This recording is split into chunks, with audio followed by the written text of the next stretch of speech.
Seattle, Washington, a city of Century 21, continuously looking for new and bigger ideas on its march towards a brighter tomorrow. Unfortunately, its journey on the highway of progress has hit a speed bump.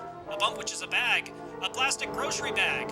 Recognizing the threat the bags had on the community's efforts to pretend to be cooler than San Francisco, the City Council outlawed plastic grocery bags in Seattle. While the City Council congratulated themselves on the historic decision, they were shocked to observe the lack of attention it received outside the state. With there already being numerous other cities around the world having banned the bag, it seemed like the city of tomorrow was slipping into the past. To quickly help boost the city's wounded ego, the City Council held an emergency session where they unanimously voted to ban all plastic bags in the city. From garbage bags to evidence bags to enema bags, the new ordinance made every type of plastic bag contraband, making Seattle officially the first plastic bag-free city in the country, and the results were staggering as media outlets all over the nation went from not caring to sorta caring. But with the prohibition, inevitably comes unsavory characters who would put their own greed over the well-being of the community. Seattle police busted down this factory of crime, which hoarded old plastic bags and deviously melted them into innocent-looking pellets. The pellets would then be transferred to another underground plant, which would then create a new monstrous bag. Of course, the biggest threat comes from over the Puget Sound, as Coast Guardsmen and Port Authority vigilantly keep watch for Canadian plastic smugglers, one of whom was recently caught on one of the state ferries from British Columbia. We now present to you excerpts of his interrogation.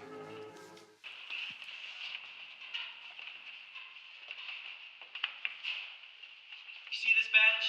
You know what this badge means? It means it's my job to keep garbage out of the city, and especially from keeping garbage like you bringing more garbage into our city. I don't even know what you're talking about. Don't know what he's talking about, huh? Yeah, look what we found in the car. Look what we found. Look familiar? Just garbage bags. Just garbage. Just garbage. This guy. Obviously, you're not familiar with our standards around here. Why don't you tell him the standards so we can become familiar? You see this? You see this little bag right here? 1 year in That's prison. 1 year of your life. What's this? What's this one, Sheriff? I think that's 2. That's 2 years of your life. No, that's gonna be 3. What are you doing? You want to see how high we can count, son? Look, you can get high real fast. You got at least 5 pounds of plastic on you, buddy, and that's gonna get you in prison for a long Why don't you do yourself a favor and start talking right now? Save yourself trouble with these. I don't even know. Who's your supplier? What? We can start with that. What? Who supplies you the plastic? I got the best. We're wasting our time. You know what's the funny thing about these bags?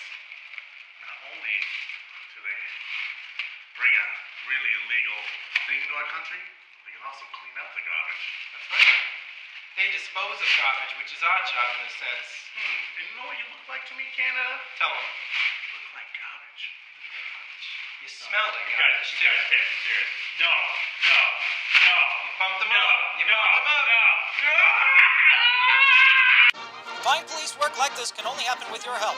If you have suspicions that your neighbor may be using plastic bags or is of Canadian descent, do not hesitate.